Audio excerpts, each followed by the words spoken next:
So, boys and girls, what haunts every football manager player started to haunt us. Mid-season form. Welcome to Peasant to Pope, episode 20.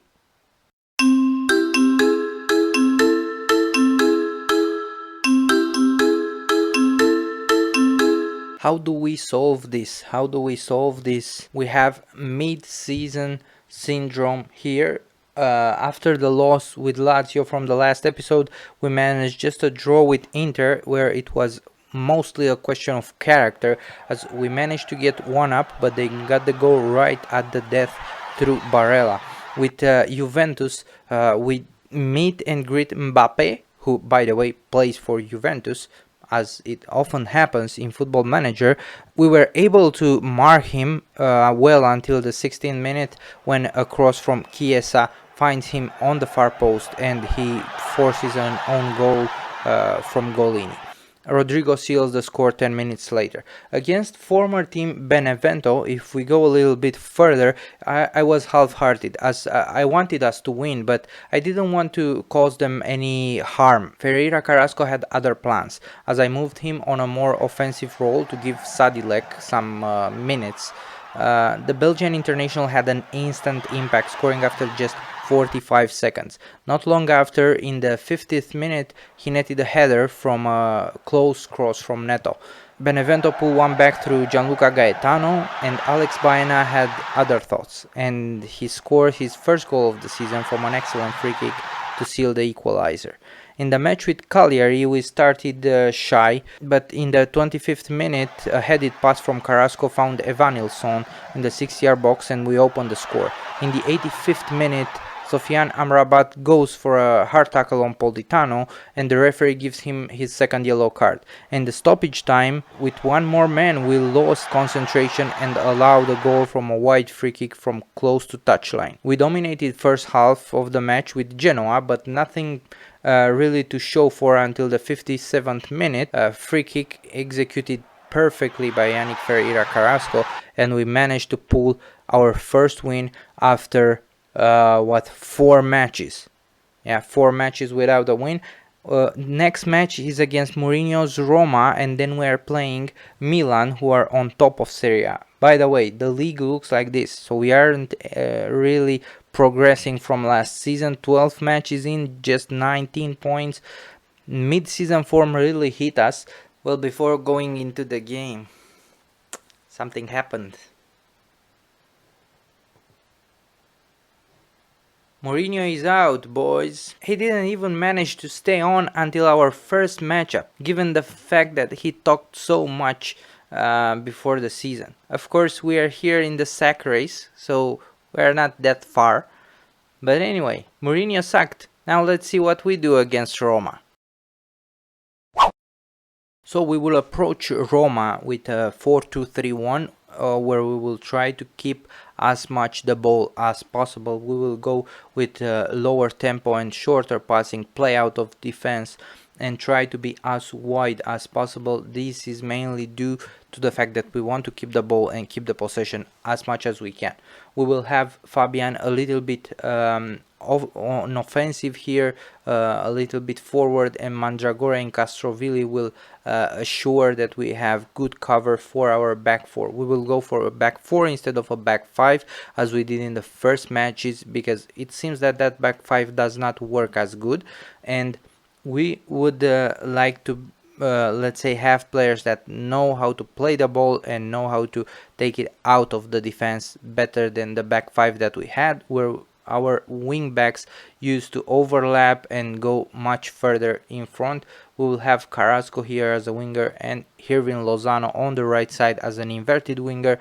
Lozano doesn't have the best form, and we will try to see how he will do this match. In case we need it, we will change, we will make a substitution at halftime or something like this. I prefer Belotti to Evanilson so far, even though Belotti comes back from an injury, but I feel that he can score against Roma. So Roma goes with a 4-3-3 with Mancini as a defensive midfielder. We were kind of expecting that, even though they are changing their manager, so new things can happen. at any time. We are playing away, so I'm expecting them to try to be on the attack. This is why I try to have as much possession as possible, because they will be quite aggressive playing at home, and with a change in management, this means that they may have to take some revenge or something like this. They need to avenge the memory of Jose Mourinho. No highlights in the first half. It seems we kind of cancel each other. No expected goals, just 0.14 to 0.07. You can see here in the XG match history, we had something in the first minutes, and then they had some things close to halftime. Of course, I tell the guys that I need them to get stuck in now in the second half. So Roma did 2 changes. Afena and Monroy came in for Galeno and Abraham. Tammy Abraham taken out at halftime. Another change for them, Pagano for Cristante. It seems that their game plan doesn't go exactly as they hoped. But Ivanushek with a free kick now. Mancini with a header just above the bar. So it seems they have the first highlight. We don't have any highlights. For sure we have more possession, but that's it, just the possession. Let's make some changes. So what we did was to bring in Pedro Neto and Evanilson for Belotti and Ferreira Carrasco, who didn't have the best game, and then we dropped a little bit Fabian to the mid of the center of the park, and we hope that by making these moves we will have a little bit more chances with 2 Carrieros instead of a Carriero and a ball-winning midfielder also. I don't know how Mandragora will do as a Carriero, but these changes will probably offset even more the game plan of Roma. We don't have any highlights, so last 5 minutes of the match, 0-0 so far, 0-0. Roma have a 0.91 xg, better than what we have. We have better possession, still 58%, but no highlight. Yeah, a highlight just at the death there, oh, it's a red card probably. That was the reason for the highlight. A second yellow by the referee for Castrovilli, who we kept. Yeah, maybe should have been substituted because he had already a yellow card, and we were in the dying minutes, let's say. I will take out Lozano and bring in the Ketteler here, who I don't know if he can play as he can play for sure as a mezzala attack, and we'll probably put Fabian as a deep lying playmaker defense for the last 30 minutes. And this cross that isn't very good from Roma, and that will probably be it. Golini with the ball, probably passing it to Di Lorenzo, and it's full time. 0-0 against Roma. Not good, but not bad either. Considering they have just changed the manager, we weren't. It would have been a happier ending if we would be the team that made Jose Mourinho to quit or to be sacked. So the match against Milan is going to be a match of life and death, because we are not very well in the league table, and Milan plays an amazing football. They are third in the league table. They have very good attacking players in Julian Alvarez and Rafa Leao, very fast ones as well. And I think their central midfield, considering that we have Castrovilli out, it's a little better than ours in quality.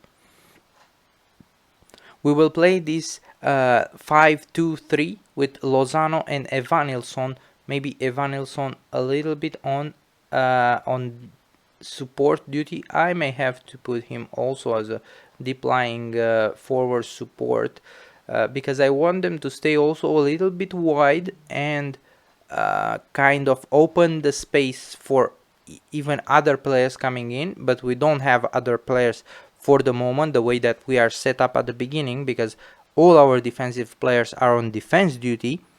We may need to have one, maybe Carrasco on support duty, so he can drive a little bit up the field, and we will have Belotti as a target forward attack, because he plays in this position a little bit better than what he plays as an advanced forward. Let's see if this works. So Milan playing a 4-2-3-1 with all these very pacey players in attack. Leao Keane, Julian Alvarez, Mbuku, with Benacer and Tonali in the center of the park. This is why I think that they might be a little bit better in the center of the park than what we are with Mandragora and Fabian. But I'm expecting maybe a little support from the white players, even though they aren't inverted. I may need to put one of them as inverted later on in the game. No highlights, and we have better XG, we have better possession. I like that. And we have a free kick, it seems. No, it's their free kick.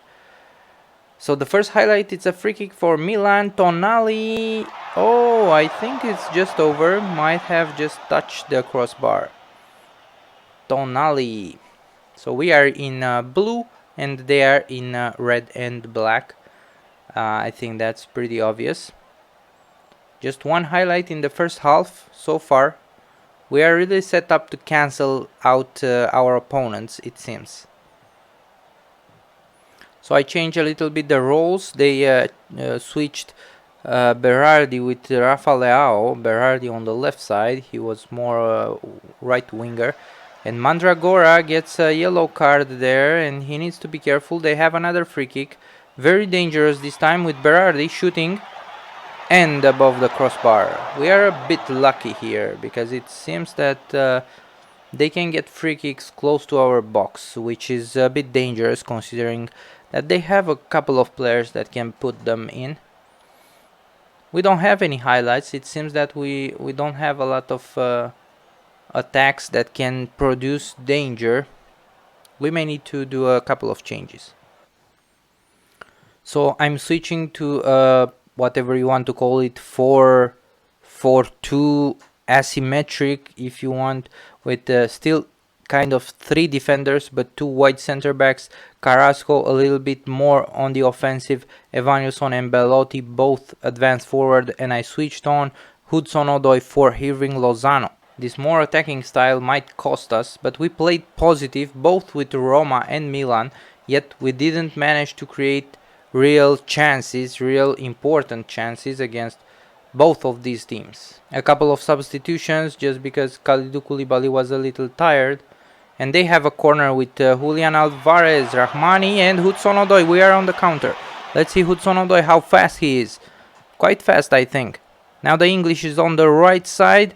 Can break in across, and Evanilson, but I think it was offside.